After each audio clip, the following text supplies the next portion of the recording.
Bom dia. A nossa comunidade tem, nas últimas semanas, refletido sobre esse tema, diálogos com o Pai, momentos que transformam. E você que tem acompanhado a gente nessa reflexão, já sabe que um dos objetivos nossos com essa reflexão é resgatar a importância da oração na caminhada do discípulo de Cristo. Nós queremos resgatar na sua vida, na minha vida, na nossa vida, a importância desse momento em que nós nos colocamos diante de Deus, derramamos o nosso coração diante dEle, suplicamos a Ele, confessamos os nossos pecados, oramos pedindo para que Ele intervenha na vida de outros e na vida da nossa nação e assim por diante. Mas nós queremos não apenas resgatar, mas também lançar luz a essa prática, porque muita disfunção existe por aí. Como nós estamos tentando lançar luz à prática da oração? Olhando, observando e estudando orações feitas no passado por homens e mulheres de Deus, orações que foram transcritas nas páginas da Bíblia e que nós podemos, pelo conteúdo dessas orações, perceber como que homens e mulheres se aproximam de Deus, quais são as agendas que envolvem essas orações de homens e mulheres de Deus. Nesse sentido, nós já tivemos oportunidade de refletir sobre 3 momentos. Primeiro, um diálogo sobre a riqueza e poder, baseado em 1 Crônicas, capítulo 29, que é uma oração do rei Davi, na qual ele conversa com Deus sobre o seu momento. Ele conversa com Deus sobre a riqueza que Deus colocou nas suas mãos e o poder que Deus colocou nas suas mãos. O segundo diálogo também vem de Davi, mas num momento bem diferente da sua vida. Um pouco antes desse momento em que ele ora como rei, que tem diante dele toda a riqueza e todo o poder, um momento em que ele tem diante dele o erro, tem diante dele a culpa, ele tropeçou, pisou na bola, e nós vimos como no Salmo 51, Davi elabora e conversa com Deus sobre o erro e a culpa. E depois, semana passada, nós estivemos conversando sobre a oração do profeta Abacuque, uma oração que se transforma num salmo, que possivelmente foi entoado em inúmeras liturgias do povo de Israel. Agora, nessa oração, Abacuque conversa sobre as incertezas futuras. E como ele pede para que Deus intervenha, como que o sentimento dele muda, o coração dele muda, do ceticismo, da indignação, para a confiança e para a submissão, na medida em que ele ora. E hoje, eu quero conversar com vocês sobre um quarto diálogo. Hoje nós vamos conversar sobre um diálogo sobre recomeços. E esse diálogo, ele se estabelece na oração de Neemias, no capítulo 1, a partir do verso 5. Neemias é um dos personagens bíblicos favoritos meu. Eu gosto muito de como Deus age através da vida de Neemias e é uma grande inspiração para mim. Diferentemente de Abacuque, profeta que nós temos pouca informação sobre ele, além do seu livro de 3 capítulos, no caso de Neemias nós temos muita informação. Então, eu resolvi dividir o contexto da oração de Neemias em 2 partes. Primeiro, o contexto maior, o contexto histórico, e depois o contexto específico no qual a oração de Neemias surge. Acompanhe comigo. Primeiro, esse contexto maior. A gente precisa voltar um pouquinho no tempo e lembrar que o reino de Israel, por volta do ano 1000 antes de Cristo, era um só reino, unificado. As 12 tribos de Israel estavam debaixo do comando do mesmo rei. Primeiro Saul, depois Davi, depois Salomão. E aí, em 931 a.C., após a morte de Salomão, existe uma ruptura. E aí surge então o reino do norte, que continua sendo chamado de Israel, um reino formado por aproximadamente 10 tribos, e o reino do sul, que passa a ser chamado de reino de Judá. O reino do norte, Israel, dura muito pouco. Em 722, o Império Assírio, que está marchando em diferentes direções do mundo, alcança Israel, vence Samaria, que era a capital do reino de Israel, e passa a subjugar o povo daquela nação. E a Síria tem uma estratégia. Ela pega inúmeros homens e mulheres que residiam em Israel e levam para outras partes do mundo, e pegam homens e mulheres de outras partes do mundo e traz para esse território de Israel, gerando uma miscigenação de raças. Consequentemente, na época de Jesus, os judeus têm dificuldade de se relacionar com aqueles que fazem parte desse território, porque os que fazem parte desse território se acham ainda meio judeus, mas os judeus não os consideram mais judeus puro sangue. Eles são samaritanos, eles se misturaram com outras raças. Agora, o reino do sul, Judá, dura um pouquinho mais. O reino de Judá persiste até 587, quando a Babilônia, liderada pelo grande e poderoso rei Nabucodonosor, definitivamente derruba os muros de Jerusalém, derruba o templo de Jerusalém e estabelece o seu império sobre esse território também. Agora, como nós vimos semana passada, isso faz parte da disciplina que Deus prometeu que viria sobre Judá. Por quê? Porque Judá se perdeu na idolatria, se perdeu na imoralidade, se perdeu na injustiça social. Quando uma nação, quando uma geração se perde na idolatria, se perde na imoralidade, se perde na injustiça social, quando tudo isso excede o limite do tolerável aos olhos de Deus, Deus intervém.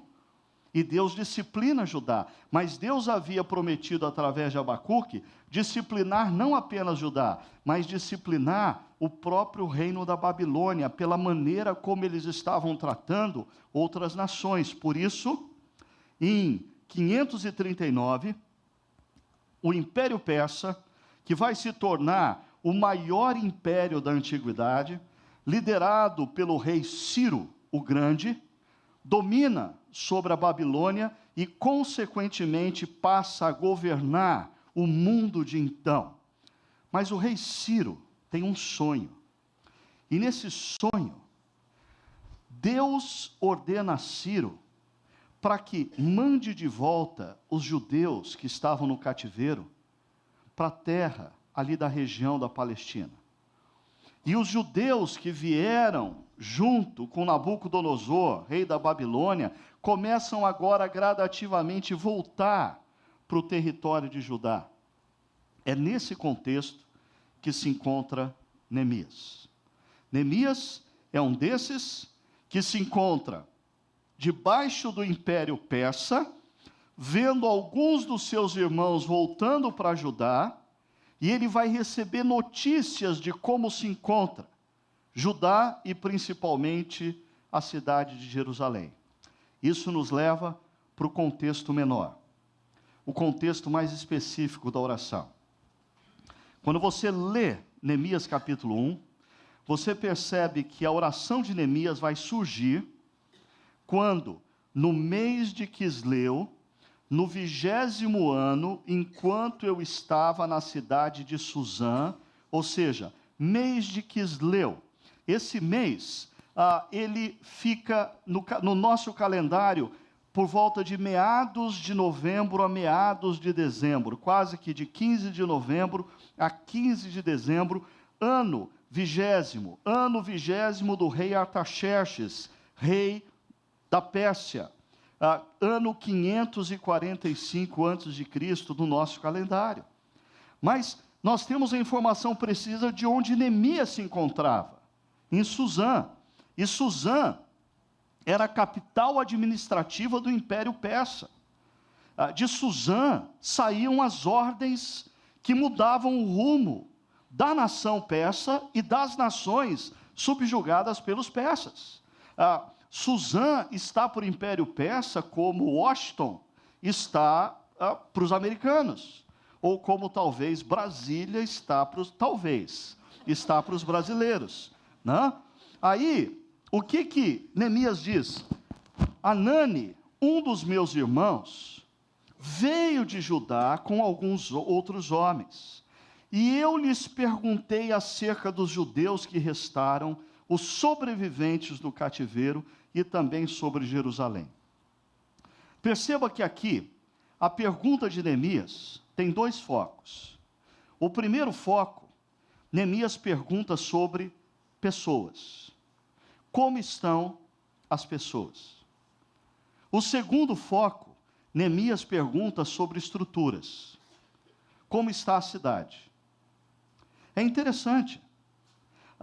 Já eu vou mostrar para vocês que, e isso é uma das coisas que me fascina na história de Neemias, ele é um líder fora da caixa. Às vezes, alguns líderes dizem, não, porque o meu negócio é cuidar de pessoas. Outros dizem, não, o meu negócio é cuidar de estruturas. Agora, Neemias, ele, por se interessar por pessoas, ele lida com estruturas. E ele lida com estruturas pensando em pessoas. E olha só, a resposta de Hanani e dos seus outros amigos segue a pergunta de Neemias. Primeiro, eles falam de pessoas. Aqueles que sobreviveram ao cativeiro e estão lá na província, passam por grande sofrimento e humilhação. Neemias então recebe a notícia. As pessoas que estão em Jerusalém estão sofrendo. As pessoas que estão em Jerusalém estão sendo humilhadas. Se você quer saber como estão as pessoas de Jerusalém, elas estão vivendo um momento muito difícil, de sofrimento e de humilhação. E aí vem a informação sobre as estruturas. O muro de Jerusalém foi derrubado, e suas portas foram destruídas por fogo. E na antiguidade, uma cidade sem muros é uma cidade desguarnecida. E uma cidade sem muros é uma cidade politicamente morta. Uma cidade sem muros é uma cidade sem comércio, porque ela pode ser constantemente saqueada. Uma cidade sem muro não passa de uma vila, não é mais uma cidade. Por isso, os homens e mulheres que estão em Jerusalém estão sofrendo. Por quê? Porque as estruturas da cidade foram destruídas. E aqui deixa eu falar um pouquinho mais com vocês, abrindo um parênteses sobre como Neemias desconstrói falsas dicotomias quando o assunto é liderança. Por exemplo, aqui você vai perceber na história de Neemias, que Neemias não é desse tipo de líder que diz assim, não, eu não me dedico a projetos, eu me dedico a pessoas. Nem é desse tipo de líder que diz, não, eu me dedico a projetos, meu negócio não é pessoas. Eu gosto de projetos, eu não gosto de pessoas. Neemias, ele tem compaixão pelas pessoas, e porque ele tem compaixão pelas pessoas, ele se dedica a projetos sim. Por exemplo, alguém que tem compaixão pela saúde das pessoas, se dedica à construção de hospitais. E hospitais são projetos. Alguém que tem compaixão pelas crianças sem educação no nosso país, vai se dedicar à construção de escolas, e escolas são projetos. Não existe essa dicotomia, ela é falsa. Quando você diz, não, eu amo pessoas, eu não me dedico a projetos. Se você ama pessoas, você tem que se dedicar a projetos. Se você ama pessoas, você tem que se organizar, se planejar e ser estratégico na execução de projetos que abençoam pessoas. Ainda, Neemias põe por terra essa falsa dicotomia muito presente nas igrejas de dependência de Deus e planejamento. Existe assim uma falsa dicotomia na mente de muitos crentes, de que quem planeja não confia em Deus, e quem confia em Deus não planeja. Como é que você vai enfrentar essa crise que está aí no horizonte? Já não sei se você percebeu, leia os jornais hoje, as nuvens estão pretas aí no horizonte, a coisa está complicada. Como que você vai enfrentar essa crise? Deus proverá. Como assim Deus proverá? Não, eu confio em Deus, Deus vai me guardar. Eu me lembro de um sujeito que conta-se, um caipira, ouvindo a pregação do pastor, num domingo. O pastor estava pregando lá sobre aquele salmo que diz: os anjos do Senhor acampam ao redor daqueles que o temem. Os anjos do Senhor acampam ao redor. E o caipira foi para casa assim, consciente dessa promessa: os anjos do Senhor acampam ao redor daqueles que o temem. E aí, ele resolveu cortar o caminho por dentro do pasto. E quando ele foi pular a cerca, tinha um sujeito sentado no murão, e o sujeito sentado no murão disse assim para ele: ô fulano, o touro está solto. Ele falou: os anjos do Senhor acampam ao redor daqueles que o temem. O cara em cima do murão falou: mas o touro está solto. Ele falou: os anjos do Senhor acampam ao redor daqueles que o temem, irmão. O cara falou: tudo bem, só que o touro está solto. Dito e feito, no dia seguinte, o cara está todo quebrado, no hospital. O pastor vai lá visitar, fazer uma oração. E ele diz: pastor, mas o senhor disse que os anjos dos senhores acampam ao redor daqueles que o temem. O pastor falou: pois é, irmão, vai ver o anjo sentado no murão, e o anjo falou para você. Como você está se planejando para enfrentar a crise? Neemias é o tipo do sujeito que, você lendo a história dele, nunca você vai poder dizer que ele não depende de Deus. Mas, ao mesmo tempo, ele está constantemente planejando. As ações dele são planejadas, em profunda dependência de Deus. Isso nos leva para uma terceira e última falsa dicotomia, que Neemias quebra, põe por terra: oração e ação. Gente que ora, mas não age. Gente que age sem orar. Neemias age orando. Neemias ora planejando a ação. Fantástico. Leia o livro de Neemias e perceba como Neemias é um líder que põe por terra essas três dicotomias. Mas voltando então ao contexto da oração de Neemias. No verso 4 diz assim: quando ouvi essas coisas, olha só, acerca das pessoas e acerca das estruturas, sentei e chorei. Passei dias lamentando-me. Quantos dias? 4 meses. Orando, chorando, jejuando, lamentando-me. Como que a gente sabe que são 4 meses? Se você pegar no verso 1, diz que esse diálogo começou no mês de Quisleu. Se você pegar no capítulo 2, verso 1, você vai ver que Neemias sai do momento de oração e entra na presença do rei no mês de Nissan. Consequentemente, durante 4 meses, o que você tem aí no primeiro capítulo de Neemias, não é uma oração que levou 4 meses, porque você consegue lê-la no máximo em 4 minutos. Mas é a agenda da oração de Neemias durante 4 meses. E aí, então, nós chegamos à oração propriamente dita, que eu queria ler com vocês. Senhor, Deus dos céus, Deus grande e temível, fiel à aliança e misericordioso com os que te amam e obedece os teus mandamentos. Que os teus ouvidos estejam atentos e os teus olhos estejam abertos para a oração que o teu servo está fazendo diante de ti dia e noite, em favor dos teus servos, o povo de Israel.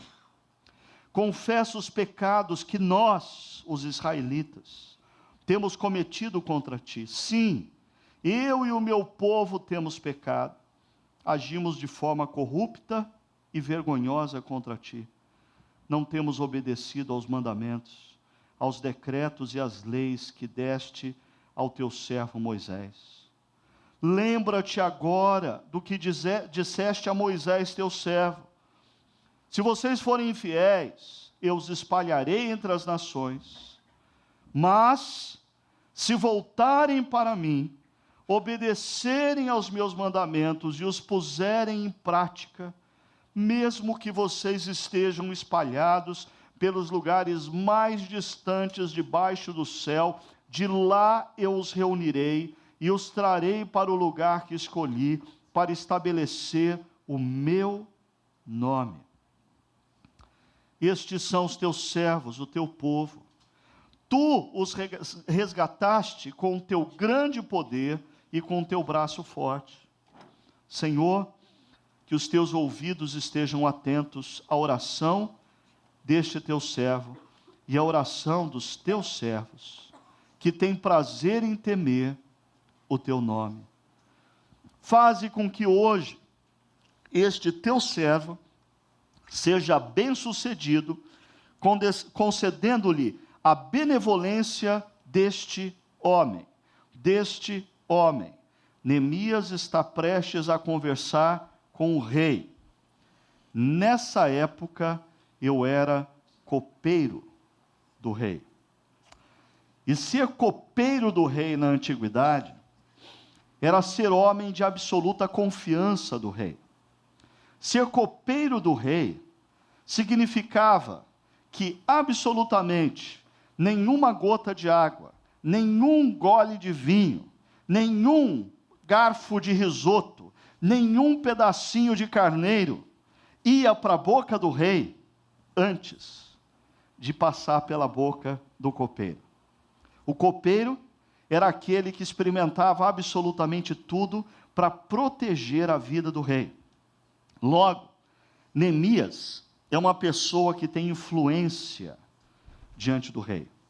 Isso me faz lembrar o primeiro livro de Crônicas, capítulo 29, a oração de Davi, que nos ensina a perguntar para nós mesmos o que nós estamos fazendo com as riquezas e a influência que Deus está colocando nas nossas mãos. O que Neemias vai fazer nessa posição de influência? Ele vai usar essa influência para o seu próprio bem-estar? Ele vai usar essa influência para continuar ganhando muito dinheiro e viver bem? Ou ele vai usar essa influência para construir algo que fique na história, para abençoar gerações futuras, para deixar legado? Olha só o que acontece. Conversando sobre recomeços, primeiro, eu queria dizer para vocês que recomeços demandam conhecimento de quem Deus é.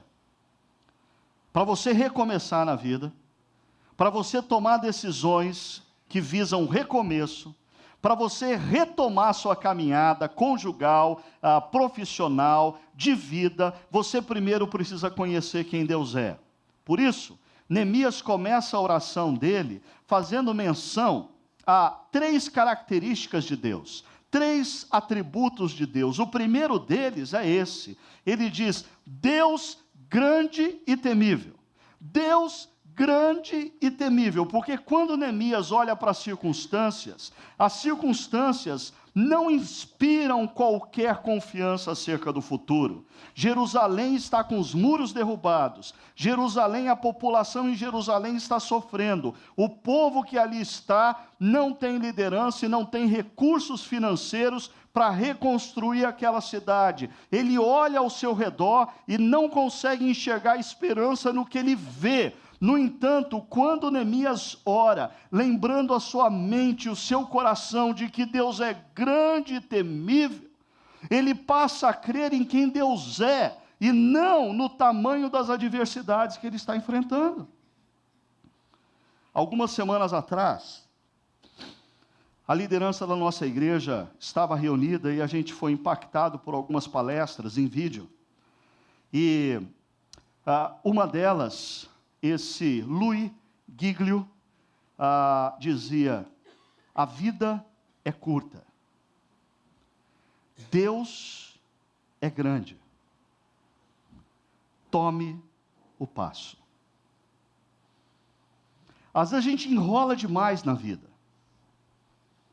Às vezes a gente fica dialogando, a gente gasta muito tempo tentando resolver o passado, tentando resolver questões emocionais, tentando resolver conflitos que começaram com picuinhas. Pare com isso, caia na realidade, a vida é curta, o tempo está passando, o que você está fazendo da sua vida? Até quando você vai ficar enroscado nessas questões emocionais passadas? Até quando você vai continuar gastando mais tempo se defendendo de críticas do que decidindo mudar? Até quando você vai ficar se defendendo diante do que as pessoas apontam e não fazendo uma reengenharia da sua vida para você crescer, para você conquistar o seu espaço? A vida é curta, mas Deus é grande, Deus pode agir. Então, tome o passo.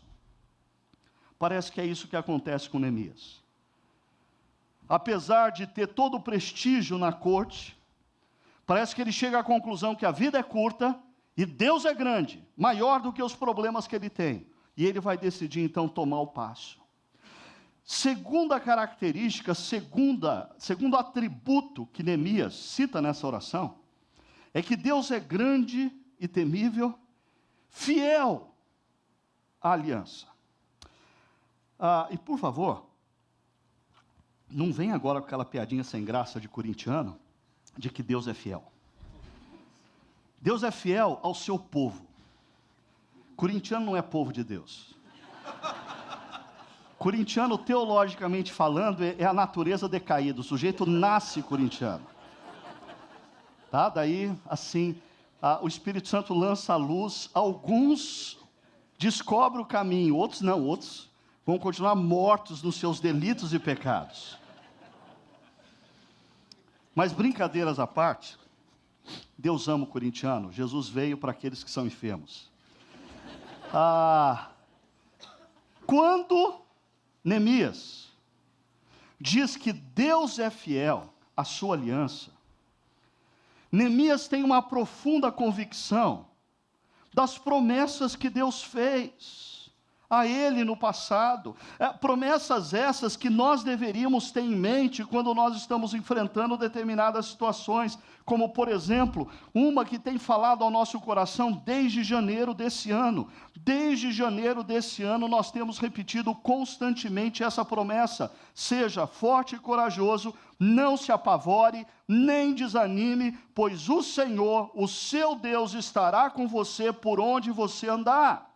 Essa promessa nos aponta para o fato de que Deus não vai nos impedir de passarmos por dificuldades e crises, porque muitas vezes parte das dificuldades e crises que nós estamos atravessando diz respeito à mão de Deus pesando sobre a nossa própria nação. No entanto, a promessa é: o Senhor, o seu Deus, vai estar com você por onde você andar. Olha o Salmo 37, verso 5. Entrega o seu caminho ao Senhor, confie nele, e ele agirá. O verbo está no futuro. Confie no presente, e ele agirá no futuro. Entrega o seu caminho ao Senhor.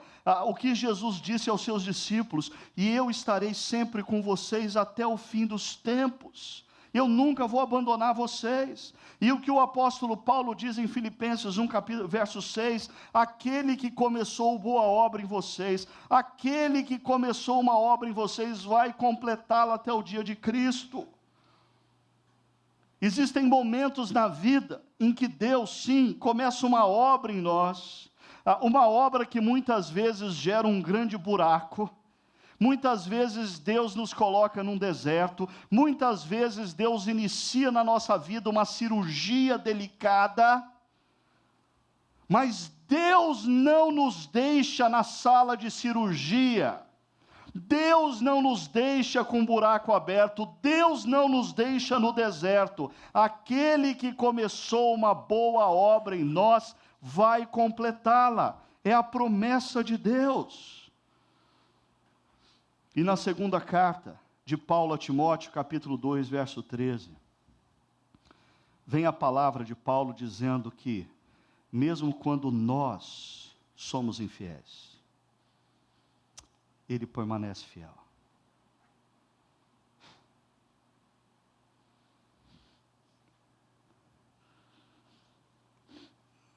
Eu não entro na presença de Deus dizendo: Deus, eu sei que o Senhor vai agir na minha vida, porque eu estou fazendo a minha parte.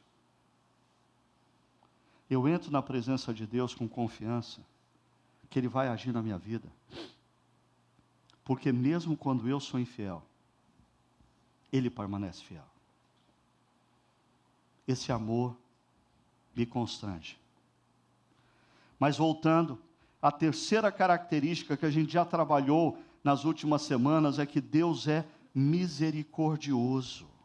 Deus é misericordioso. Mas aqui, Neemias traz um elemento um pouco diferente do conceito anterior que nós trabalhamos, porque Neemias diz que Deus é misericordioso para com aqueles que o amam e obedecem os seus mandamentos. Isso me lembra a fala de Jesus, lá falando aos seus discípulos: aquele que tem os meus mandamentos, esses são os que me amam. Para mim, esse texto aponta para o fato de que na caminhada cristã, na caminhada do discípulo de Cristo, nós vamos cometer, sim, erros, nós vamos tropeçar. No entanto, da mesma maneira, quando a gente está fazendo a coisa certa, mas a gente diz que Deus vê coração, e se o nosso coração, a nossa motivação estiver errada, Deus sabe, não importa que externamente estejamos fazendo a coisa certa, internamente a nossa motivação está errada. Esse verso aponta para o fato de que mesmo quando a gente tropeça, Deus conhece a nossa motivação, Deus conhece que muitas vezes nós tropeçamos, mas nós chegamos diante dele dizendo: Deus, eu não queria ter feito isso, Deus, ou como o apóstolo Paulo descreve: o mal que eu não queria fazer eu faço, e o bem que eu queria fazer eu não consigo. O amor dele está com Deus. O amor dele está com a palavra. A incapacidade de cumprir os mandamentos de Deus chocam Neemias. Mas Deus é misericordioso. E aí, entra um segundo aspecto: recomeços demandam perseverança na oração. Veja só, Neemias diz que os teus ouvidos estejam atentos e os teus olhos estejam abertos para a oração que o teu servo está fazendo diante de ti.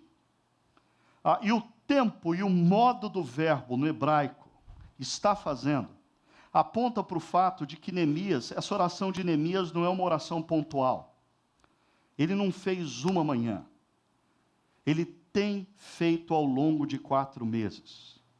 Essa oração aponta para a agenda de Neemias nos encontros dele durante 4 meses. Ele tem feito essa oração. Senhor, escuta a oração que eu tenho feito diante do Senhor. Senhor, escuta a oração que tem estado sempre presente na tua presença a partir dos meus lábios.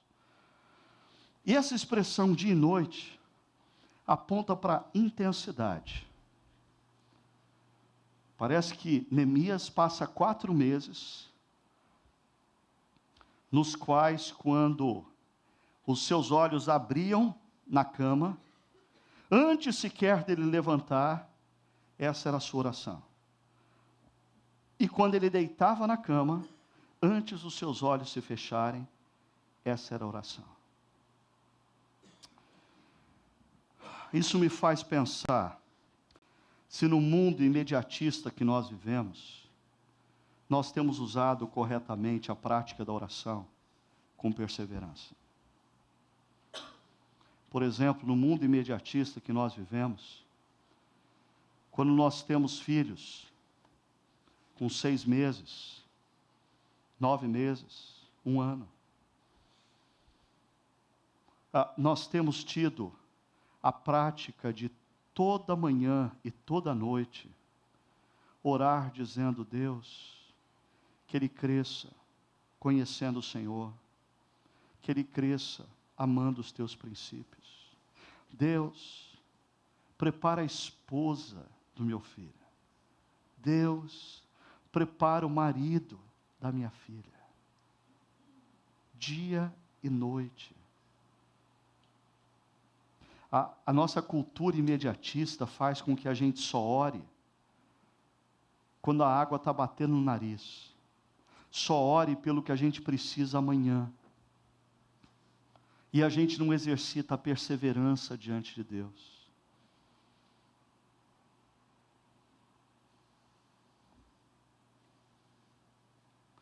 Esses dias eu estava conversando com a Sônia, e essa coisa do neto trazer um recomeço na vida da gente.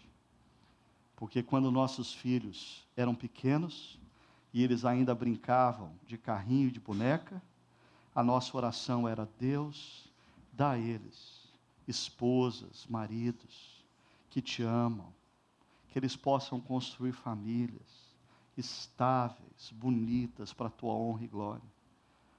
Agora, eu olho o Gabriel, com 2 meses, e a oração recomeça. Deus, cuida do Gabriel, cuida da vida dele, que ele cresça te amando, que ele cresça amando os teus princípios e valores. Começa desde já, Deus, preparar a mulher que vai estar ao lado do Gabriel na jornada dele. Quantos de nós pais temos visto a oração?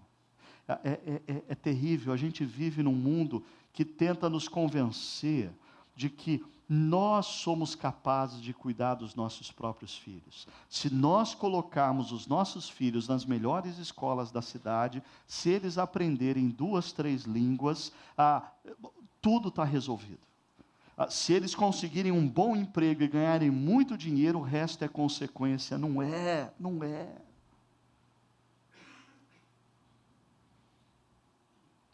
E os próprios jovens? Quanto os nossos jovens têm se dedicado a orar a Deus, dizendo: Deus, abre as portas na minha vida, para a minha carreira profissional. Deus, coloque um homem do Senhor na minha vida, coloque uma mulher do Senhor na minha vida. Sem demonstrar todo o imediatismo, confiando de fato de que Deus cuida de nós.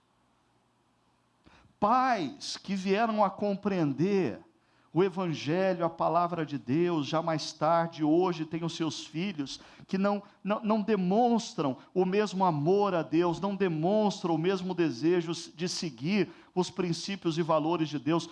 Quão disposto você está a passar, a acordar toda manhã, e ir dormir toda noite, orando pelo seu filho, pela sua filha, dizendo: Deus, que ele venha te conhecer, que ele venha aos teus pés, que ele desfrute de uma vida com o Senhor. Processo e intensidade, isso marca a oração. Terceiro, recomeços demandam reconhecimento do erro. É interessante que Neemias aqui diz: confesso os pecados que nós, primeira pessoa do plural, os israelitas temos cometido contra ti. Sim, eu e o meu povo temos pecado.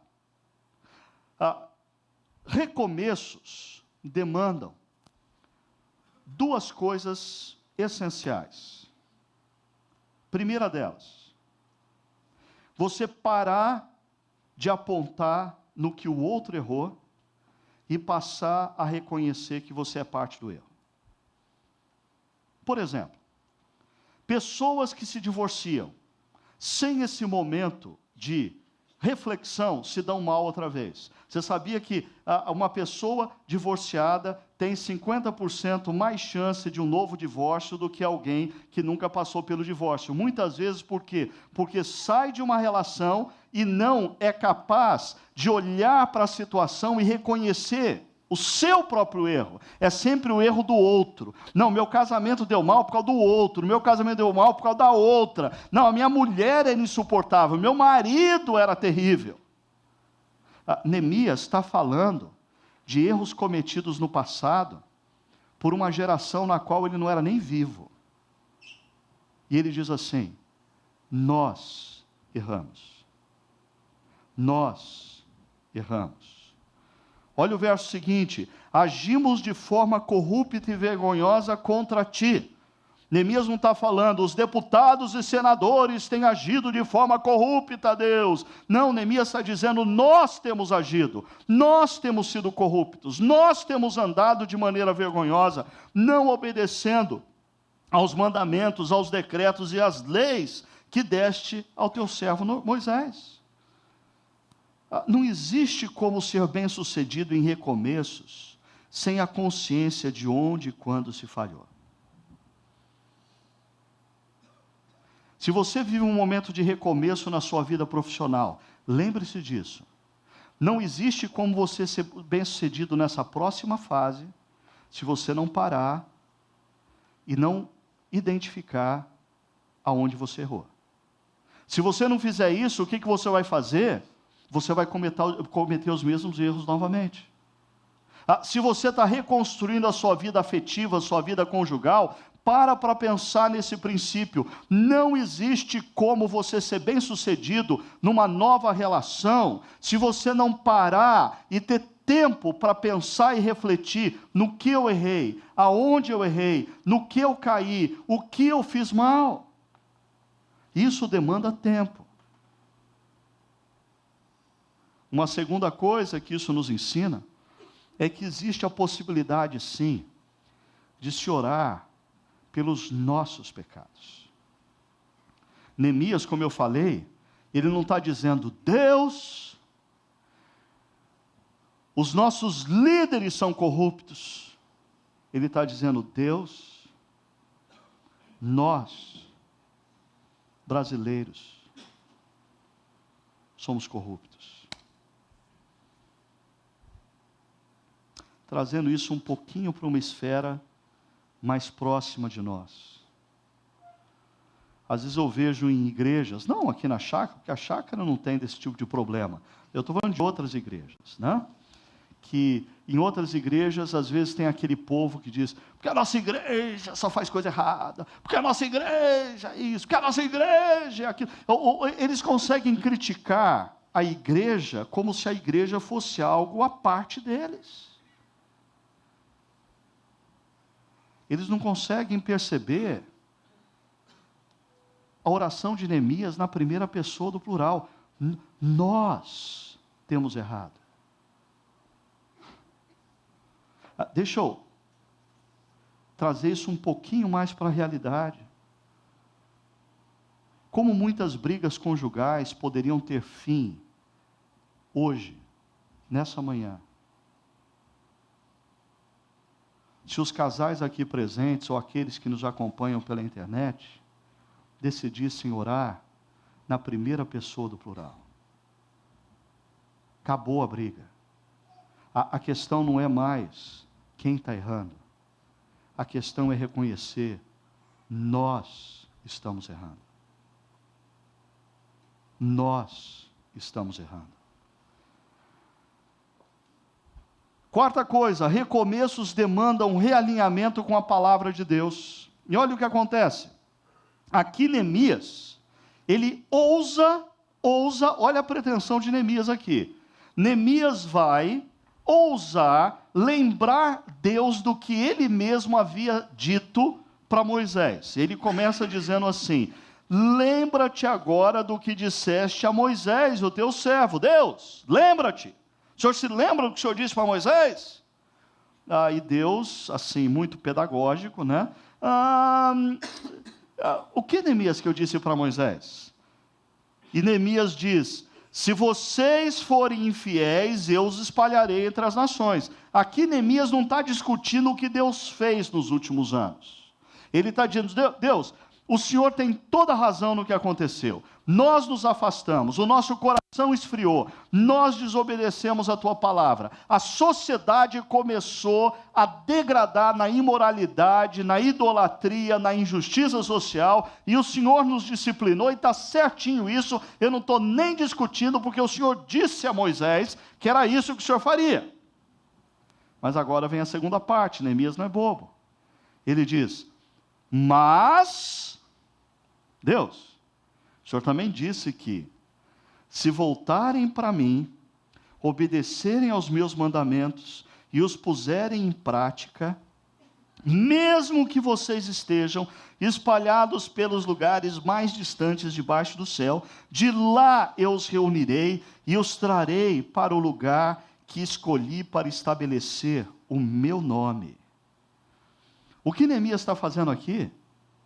Ele está orando, fazendo uso do que Deus disse. Logo, para você orar, você tem que conhecer a Bíblia.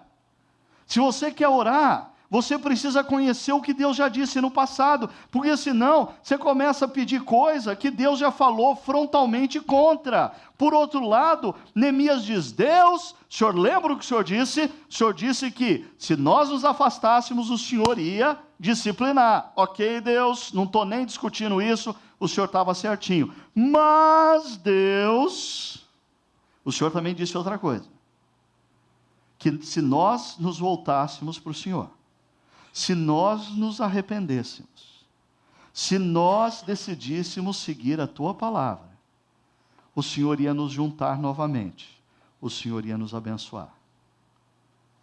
Aí o que Neemias diz? Pois é, Deus, estes são os Teus servos, o Teu povo. Nós estamos arrependidos, nós queremos andar na Tua palavra, nós voltamos para o Senhor. Agora, Deus, faz a Tua parte. Mas ele se realinha ao que Deus disse no passado. E quinta e última coisa, essa é a parte que normalmente o pessoal mais gosta do sermão, né? Quando escuta. Última parte, recomeços demandam novas atitudes. Porque no final da oração de Neemias, lá no verso 11, ele diz, Senhor, que os teus ouvidos estejam atentos à oração deste teu servo e à oração dos teus servos, que tem prazer em temer o teu nome. Faze com que hoje este teu servo seja bem-sucedido, concedendo-lhe a benevolência deste homem. Neemias está prestes a entrar na sala de jantar do rei. Alguma coisa parece ter dito para Neemias. É hoje. O rei e a rainha estão sentados, esperando Neemias servir. E Neemias tem um plano simples, que ele vai demonstrar no capítulo 2, que a gente não vai entrar hoje. Ele quer pedir para o rei algumas coisas bem simples. Primeiro, rei, eu queria que o senhor me liberasse, eu que sou a pessoa de confiança, eu que impeço que as pessoas te envenenem. Eu queria que o senhor me liberasse para voltar para Jerusalém e o senhor ficasse desguarnecido aqui nos próximos meses, tendo a propensão de ser envenenado por qualquer um. Segundo, rei, eu quero que o senhor não só me libere para ir para Jerusalém, mas que o senhor libere parte dos seus homens e do seu exército para me acompanhar para Jerusalém. Eu já ia até esquecendo, rei, uma terceira coisa, eu não tenho um tostão para reconstruir os muros, eu queria que o senhor pagasse a reconstrução dos muros. É isso que Neemias faz. Neemias chega diante do rei, e o que ele tinha orado, ele agora decide agir. E é claro, a ação de Neemias não é impulsiva, é uma ação planejada. E quando você, depois lição de casa, presta atenção no diálogo de Neemias com o rei no capítulo 2, você vai perceber que enquanto Neemias naqueles 4 meses orava, ele orava e consultava o Google Earth para ver qual era o caminho de Suzã a Jerusalém, quais eram as fronteiras pelas quais ele ia ter que passar. Eu preciso de visto para passar aqui, eu preciso de visto para passar aquilo ali. Aonde fica a reserva florestal mais próxima de Jerusalém, do rei, da Pérsia? Como que é o nome? Peraí, deixa eu ver aqui no Google. Quem é o superintendente dessa reserva florestal, o nome do cara é tal. Neemias, quando chega diante do rei, ele tem um plano estabelecido, que ele diz quanto tempo ele precisa, o que ele precisa e quanto ele precisa. Esse é um homem que ora por 4 meses. Mas enquanto ele ora, ele planeja. Enquanto ele planeja, ele ora. Me assusta muitas vezes nas coisas de Deus, quando envolve igreja, líderes de igreja, com a conversa furada, dizendo, não dá para a gente dizer quanto tempo, vai depender do que Deus quer. Não dá para ser assim, a gente tem que confiar no que Deus vai fazer. Espera aí, Neemias não confiava? Mas Neemias se dedicava em oração, e ele não tinha preguiça mental de se debruçar no notebook dele, e pesquisar, e avaliar, e elaborar, e quando surge a oportunidade, Neemias tem um plano concreto. E Neemias é um homem que ora, planejando, e ele planeja, orando. E olha o que acontece. Neemias volta para Jerusalém, Neemias mobiliza as pessoas de Jerusalém, Neemias reconstrói os muros de Jerusalém, e no capítulo 6, verso 15, a gente encontra a seguinte informação: o muro ficou pronto em 52 dias. Essa informação parece ordinária para quem não conhece o pano de fundo. Esses muros estiveram derrubados por 150 anos e foram reconstruídos em 52 dias. Sabe por quê? Porque uma pessoa de Deus decidiu orar. Segundo, porque uma pessoa de Deus que estava orando tomou uma decisão: agir. O que foi impossível por 1 século e meio se fez possível em 52 dias, porque alguém decidiu orar, planejar e agir, para a honra e para a glória de Deus. Diante disso, eu queria convidar você a refletir sobre algumas coisas. Primeiro, quais são os muros derrubados em sua vida? Talvez seu casamento seja um muro derrubado.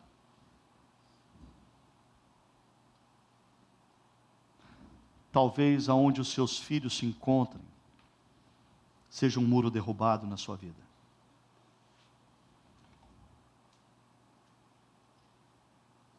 Talvez a sua vida profissional seja um muro derrubado. Talvez a sua relação com a espiritualidade, com Deus, seja um muro derrubado. Identifique seus erros. Para de pensar quem errou.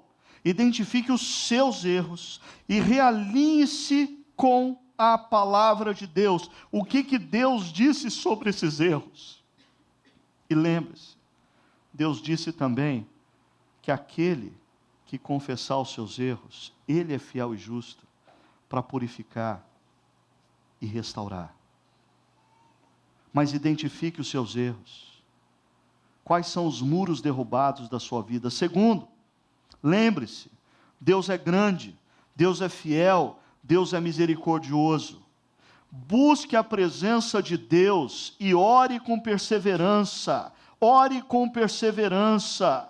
Seja qual for a área da sua vida que se manifesta hoje como muros derrubados. Lembre-se que Deus é maior do que a adversidade.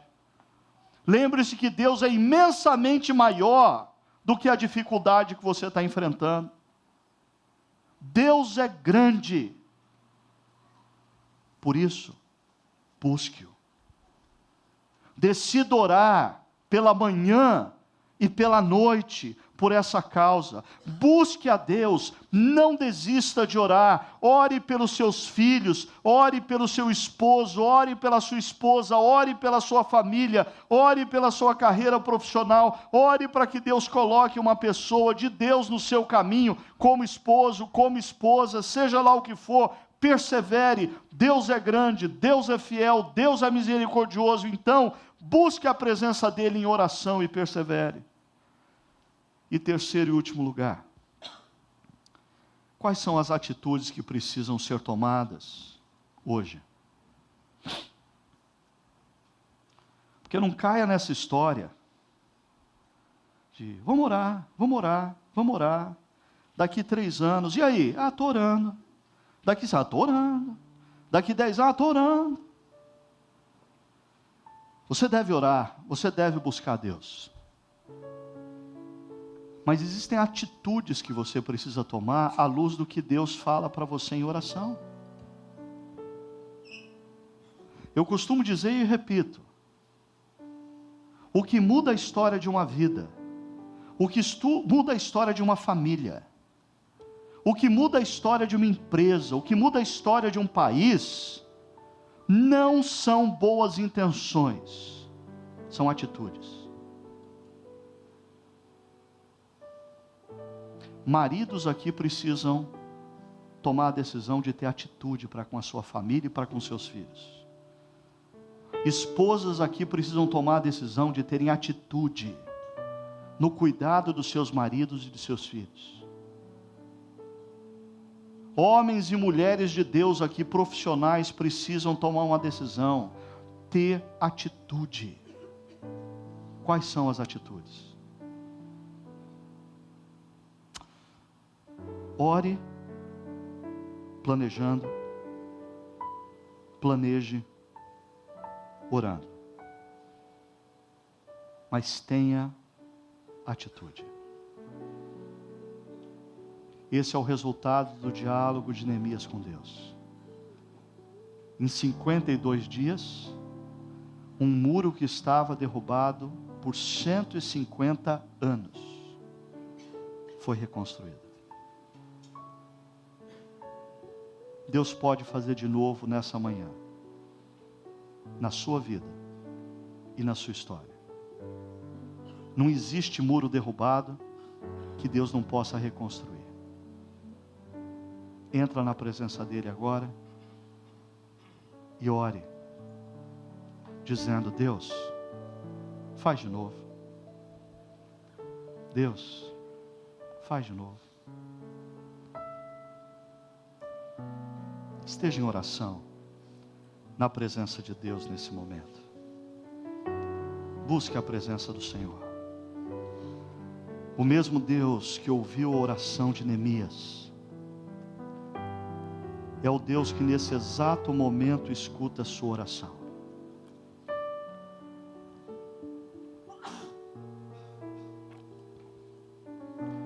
Da mesma maneira como Neemias entrou na presença de Deus e declarou: o Senhor é grande, o Senhor é fiel, o Senhor é misericordioso. Lembre o seu coração nesse momento de que Deus continua sendo grande, fiel, misericordioso.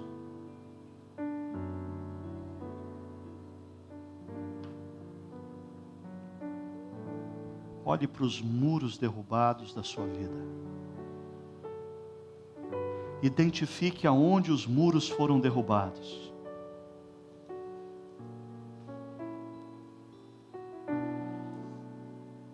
Mas agora olhe para Deus, que é grande, fiel e misericordioso, e diga para Ele: Deus, faz de novo. Faz de novo.